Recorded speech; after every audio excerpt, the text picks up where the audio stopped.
Can you guess what all of these have in common? They were all made using the same exact espresso machine.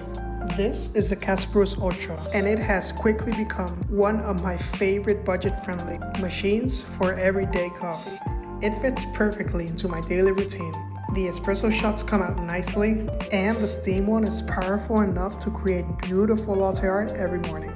So if you've been thinking about getting an espresso machine, this would be a great time because during Amazon's Prime Day week, from the 23rd to the 26th, you can grab it at a pretty great price. So let me know in the comments if this machine is one that you consider for your home coffee setup.